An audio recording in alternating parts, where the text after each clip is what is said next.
Bismillahirrahmanirrahim. Assalamualaikum warahmatullahi wabarakatuh. Alhamdulillahirabbil alamin. Assalatu wassalamu ala Rasulillah.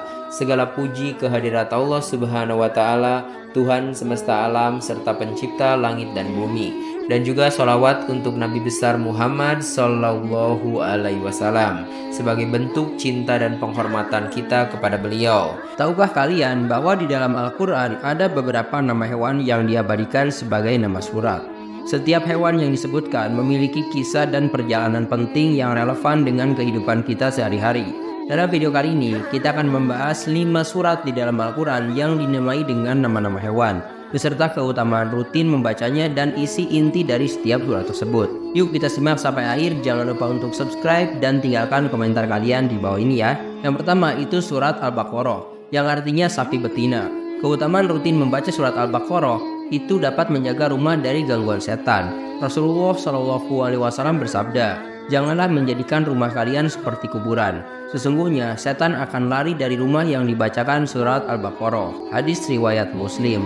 Nah, surat ini juga melindungi diri dari sihir dan memberikan ketenangan hati. Nah, sekarang kita akan masuk ke pembahasan inti dari surat Al-Baqarah ini. Ini adalah surat terpanjang di dalam Al-Quran. Surat ini memuat berbagai petunjuk hidup, hukum-hukum syariat, dan kisah Bani Israel.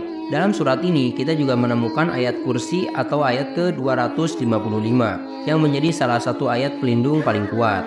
Surat ini mengajarkan tentang keimanan, ketaatan, dan pentingnya menjauhi perdebatan yang tidak perlu, seperti yang terlihat dalam kisah penyembelihan sapi oleh Bani Israel. Allah Subhanahu wa taala berfirman di dalam Al-Quran surah Al-Baqarah ayat ke-67, "Dan ingatlah ketika Musa berkata kepada kaumnya, sesungguhnya Allah menyuruh kamu menyembelih seekor sapi betina. Mereka berkata, apakah kamu hendak menjadikan kami buah ejekan?" Musa menjawab, "Aku berlindung kepada Allah agar tidak termasuk orang-orang yang jahil atau orang-orang yang bodoh." Jadi kenapa surat tersebut dinamakan dengan surat Al-Baqarah? Nah, penamaan surat ini diambil dari kisah penting tentang ujian keimanan Bani Israel yang menggambarkan pentingnya taat kepada Allah tanpa banyak bertanya dan juga ragu. Jadi kisah ini mengajarkan tentang ketaatan mutlak kepada perintah Allah Subhanahu wa taala tanpa harus berdebat, berupa pengingat agar kita tidak menunda-nunda perintah Allah, sebagai cerminan bahwa hikmah di balik perintah Allah selalu lebih besar dari apa yang kita pahami. Sekarang kita lanjut ke surat yang kedua, yaitu surat An-Nahl atau yang berarti lebah. Nah, keutamaan rutin membaca surat An-Nahl, membaca surat ini meningkatkan rasa syukur kepada Allah Subhanahu wa taala atas nikmat yang melimpah, termasuk madu yang dihasilkan oleh lebah yang merupakan obat dan sumber kesehatan. Jadi inti dari surat An-Nahl ini berbicara tentang berbagai nikmat yang Allah berikan kepada manusia, dari alam semesta hingga rezeki yang tak terhitung. Allah mengingatkan kita untuk senantiasa bersyukur.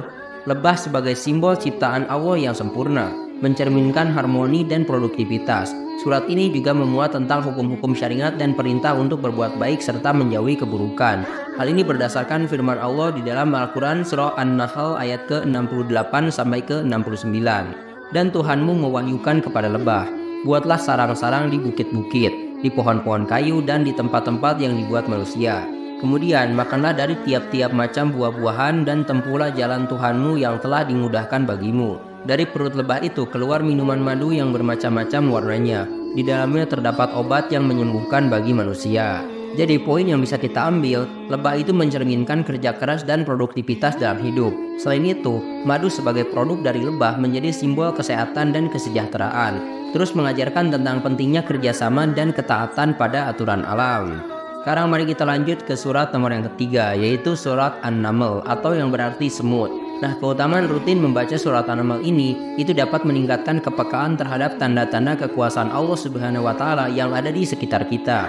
Surat ini juga mengajarkan tentang pentingnya kepemimpinan yang adil dan bijaksana seperti Nabi Sulaiman alaihissalam. Jadi inti dari surat An-Naml ini menceritakan tentang Nabi Sulaiman alaihissalam dan dialognya dengan semut yang menunjukkan keteraturan dan ketaatan mereka. Semut menjadi simbol ketelitian, kerjasama, dan ketaatan. Surat ini berbicara tentang kekuasaan Allah yang diberikan kepada Nabi Sulaiman alaihissalam serta pelajaran bahwa meski kita memiliki kekuasaan, kita tetap harus tunduk kepada Allah Subhanahu wa taala. Hal ini berdasarkan firman Allah di dalam Al-Quran surah An-Naml ayat ke-18.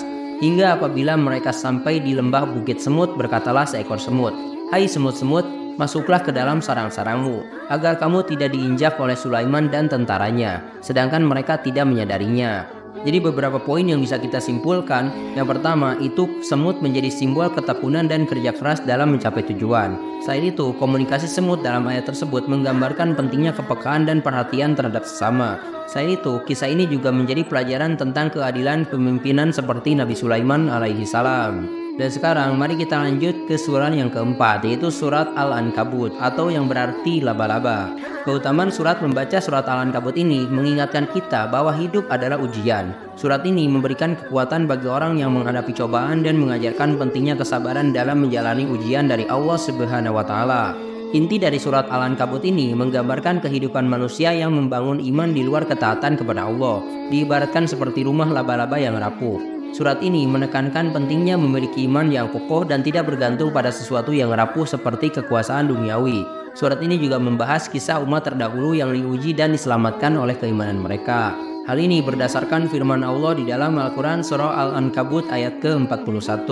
Perumpamaan orang-orang yang mengambil pelindung selain Allah adalah seperti laba-laba yang membuat rumah. Dan sesungguhnya rumah yang paling lemah adalah rumah laba-laba kalau mereka mengetahuinya. Jadi secara kesimpulannya, sarang laba-laba itu sebagai simbol kerapuhan iman ketika tidak bergantung kepada Allah Subhanahu wa taala, dan juga mengingatkan kita akan pentingnya meletakkan kepercayaan dan harapan hanya kepada Allah. Selain itu, kehidupan dunia yang fana dan mudah hancur jika tidak diisi dengan kebaikan. Nah, sekarang mari kita lanjut ke surah yang kelima, yaitu surah Al-Fil atau yang berarti gajah. Nah, keutamaan rutin membaca surah Al-Fil ini meningkatkan bahwa kekuatan fisik yang besar tak ada artinya jika Allah tidak mengizinkannya.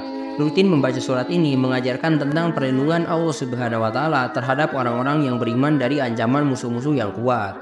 Inti dari surah Al-Fil ini mengisahkan tentang kehancuran pasukan Raja Abrahah yang ingin menghancurkan Ka'bah dengan pasukan gajahnya. Allah mengirimkan burung-burung ababil yang membawa batu panas untuk menghancurkan mereka. Surat ini menjadi pelajaran tentang kekuasaan Allah yang mampu menggagalkan setiap rencana jahat, meskipun kekuatan fisiknya juga besar. Hal ini berdasarkan firman Allah di dalam Al-Quran surah Al-Fil ayat ke-1 sampai ke-4.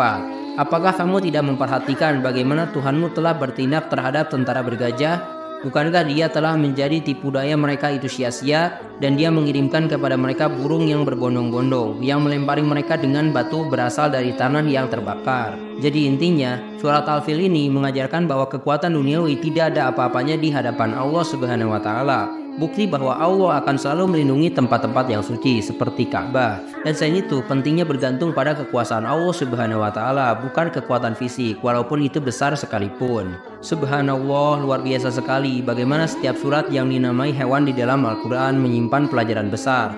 Mulai dari pentingnya taat kepada Allah Subhanahu wa taala, bersyukur atas nikmatnya, hingga perlindungannya kepada kita dari musuh-musuh yang berbahaya. Jangan lupa untuk rutin membaca surat-surat ini agar mendapatkan berkah dan pelajaran yang terkandung di dalamnya. Terima kasih telah menyimak. Silahkan kirim dukungan kalian dengan klik tombol like, subscribe channel ini, dan bagikan juga ke teman-teman kalian. Semoga dengan membagikan itu kalian bisa mendapatkan pahala jariah dari video ini. Mohon maaf bila ada kesalahan. Wabillahi taufik wal hidayah. Wassalamualaikum warahmatullahi wabarakatuh.